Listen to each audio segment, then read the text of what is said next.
Welcome to the Ask Jordan podcast, answering your questions about selling on Amazon. Now, he's peeled off more prices than a family of shoplifters. From Long Island, New York, here's your host, Jordan Malik. Hello, Amazon sellers. My name is Jordan Malik. I'm the host of the Ask Jordan podcast. This is our 79th episode. We're celebrating 1 year. It's late March and I'm recording this. We've been doing this for 1 year now, well over 200,000 downloads. Thanks to you.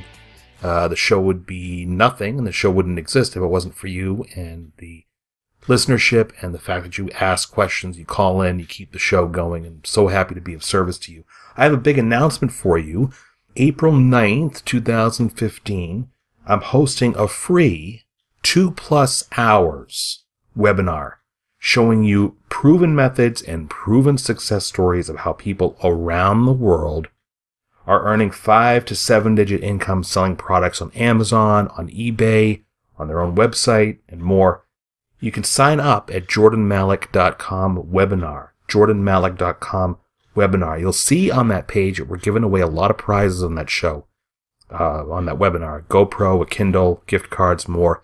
Head over to jordanmalik.com/webinar. Sign up for it. Again, it's free, and it's on April 9th, 3 p.m. Eastern time, and I really hope to see you there. I never host these webinars unless there's something of tremendous value to you, the listener, and this is really going to be terrific. Hope to see you then. Hey, this is the podcast, if you're listening for the first time, welcome, where we only answer your questions about selling on Amazon. Every episode, we answer a different question from you, the listener, about selling on Amazon. If you missed an episode, head over to askjordan.net, askjordan.net. We've got our most recent episodes there, and then there's a link to our archives where we've got the remainder of the episodes. If you want to hear your voice on an episode and get 7 of my best-selling ebooks about selling on eBay and Amazon 100% free, I'm going to tell you how to do that after we answer today's question. Today's question is from Frank. Go ahead, Frank. Hi, Jordan. My name is Frank. I've been selling on FBA for about 6 months now. And my question is, if you have inventory that is sitting in the Amazon warehouse and you don't see movement there, for example, after Q4, do you reprice your inventory or do you use a repricing service? I just want to say I really enjoy all of your podcasts, and thank you for your time, Jordan. Hey, Frank, thanks for asking that. Okay, I manually reprice my inventory. I used to use a repricer. For those who are new to this concept of what a repricer is, let me explain for a minute. There are a handful of companies out there that for a fee will automatically reprice your inventory or parts of your inventory based on selected parameters. So if you have, 100 different items on Amazon and you want to have your items consistently repriced once a day or many times a day to ensure you're the lowest, that's what most people use a repricer for, is to ensure that they're the lowest priced among the other sellers that are on Amazon selling the same product or products. You use what's called a repricer. Now, some of them are $9.95 a month. Some of them can probably be $200 or $300 a month. The reason why, Frank, I no longer use a repricer, and I did, and I'm not going to mention the company name. The reason is twofold. One is the repricer software. It's usually not software. It's run through a web browser. You log in, you sign up for a service, you log in, you provide your Amazon credentials, and the software that's on the back end of the company goes into your Amazon account and uses an algorithm or a computer script or something that lowers your pricing or raises it or what have you. The reason why I don't use a repricer is a couple times I had an instant where the repricer repriced my items way too low not in my parameters, not within my specification. I had a repricer, I wish I could name the company and I won't, that repriced some of my items $0.00, which is odd because I don't think Amazon would even allow that. And it happened, and people actually bought the handful of items that were priced $0. This is going back a few years ago. I've also had repricers reprice things too low when I specifically excluded those items from being repriced. within the specifications, I had certain items that were to be repriced, some weren't, and the repricer already went, and I would wake up in the morning and see that my items had sold at a loss or whatever. That's the first reason why I don't use a repricer. The second reason is that repricers kind of encourage this race to the bottom. Most people will not know how to use a repricer effectively because it's not, you really have to wrap your head around how the repricer works. It's not intuitively simple for most folks, including me. So what will happen is people will just kind of set it and forget it. And what ends up happening is you start fighting with other sellers automatically. It's your repricer running and their repricer is running. So everybody who has a repricer, you among the other sellers and yourself, everybody's price keeps going down because each repricer is trying to get the lowest price. The appeal of getting the lowest price for an item is most sellers like to be the lowest price because that helps them win the buy box.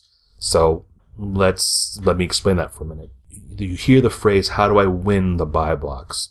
If you are among 10 other sellers selling one item and a customer finds that item on Amazon, customer is searching for Blue Widget by Amco Corp, and you're one of 10 sellers, Amazon will look at a number of factors among the sellers, one of them being price. If you happen to be the lowest priced among all those sellers, you get what's called buy box exposure, where the item is displayed and it'll say this item is sold by, Jordan's store, whatever the name of your store is, right? Frank's store. And the customer sees the price and, it's $9.63 and they hit buy it now. It happens to be that they're buying from you and not the other sellers. They have the option of clicking through somewhere on that page.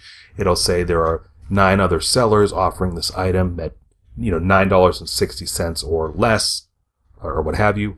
And they have to click through and then select one of those buyers. So it's usually very appealing for you as the seller to quote unquote have the buy box.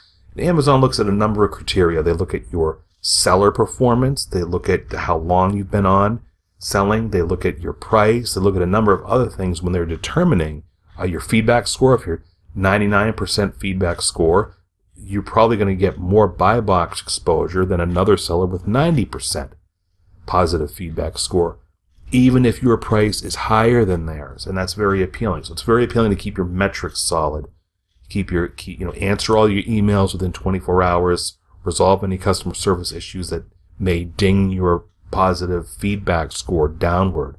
Make sure you're keeping a good positive feedback score and good metrics, which you can find within Amazon Seller Central, to ensure that Amazon knows automatically that you're a quality seller, which means that when sometimes you may not even have the lowest price, you may have the higher price than the competition, but because you're a higher performing seller, you'll get more buy box exposure.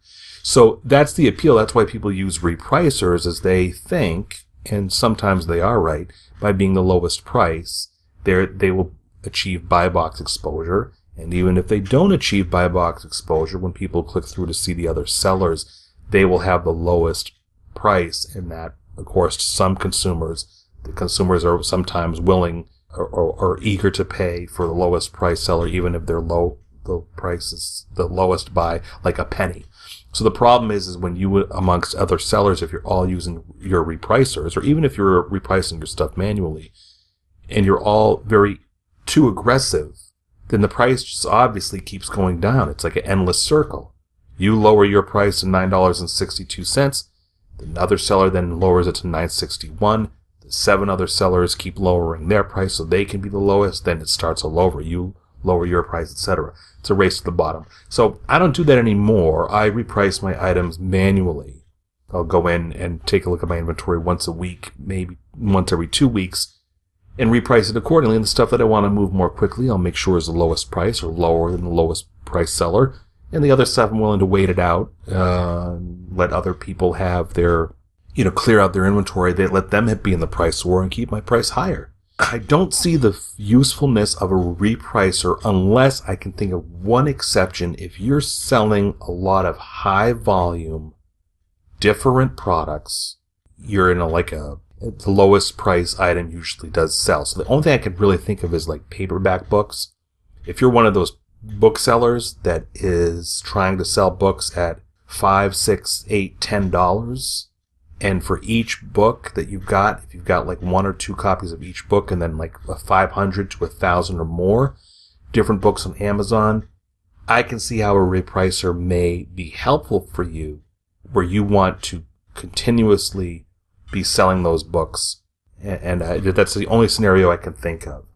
To me, it's just not a smart strategy to use Repricer for the reasons of just trying to be the lowest price. So I don't recommend it. I do recommend that you go in manually once or twice a week at the most, or, at the very least once or twice a month, and kind of check over your stuff. You can go into Amazon Seller Central, click on Inventory, then Manage Inventory, select Active to make sure you're only looking at your active items, the items that are indeed in stock, and then sort by date created. And when you do that, I think you got to click on the date created column twice. When you do that, you can see your oldest items first, the items that have been sitting at Amazon for a while. I'm running 2 different Amazon seller accounts now. My wife and I have 2 different seller accounts. Yes, that's with Amazon's permission. And one of the accounts my wife inherited from somebody else who was no longer selling. So there was a lot of inventory I had to clean out. And to do that, I first went in and I sorted just as I indicated. And I looked at the oldest items and I first started lowering the prices for a few weeks, ensuring that those oldest items that have been sitting there since 2013 were the lowest price. And then a couple weeks later, I went back in and I had Amazon do a removal because a lot of these items were priced $3, $4 and they just weren't selling. So I ordered Amazon to remove and dispose of them. And that was my quickest way of kind of cleaning out what had been lingering for a long time. Frank, when you visit this episode at AskJordan.net, episode 79, you'll see show notes. You'll see links to certain things. And I'll put some links to a blog, Full-Time FBA, where he's got a lot of, Stephen Smotherman runs that blog, and he's posted a lot of blog posts that are current that describe how to kind of clean out your inventory. And that's what I suggest you do. And the cool thing is that if you get too big, if you start having 200,000 different items on Amazon, you can always hire a virtual assistant to do it for you. Of course, you have to train somebody to do repricing for you. And you'll see a lot of services popping up now of people that will do it, actually do. I think Karen Locker, is one of them. Karen Locker. If you Google Karen Locker Amazon service, you'll probably come across her webpage where she offers a monthly service where I don't know if she does repricing or she's more like maintaining your account. And you're going to see a lot more of these services pop up where they'll do it for you manually. They'll have staff assigned to manage your account, check the quality of your listings, remove listings where applicable or decrease prices manually, etc. So, Frank, I hope that helps you. Frank gets all 7 of my ebooks about selling on Amazon and eBay. Frank, just head over to AskJordan.net. Click on the small envelope icon near the upper right-hand corner. Send me an email so I know where to send your ebooks to. And if you, the listener, if you want to submit a question to the podcast and have a chance to win all my best-selling books like Frank, call 516-619-ONLINE. That's 516-619-6654. Or go to AskJordan.net, scroll down, look for the directions on submitting a question from your computer. Hey, thanks again for listening. This has been the Ask Jordan Podcast. We'll see you again in our next episode.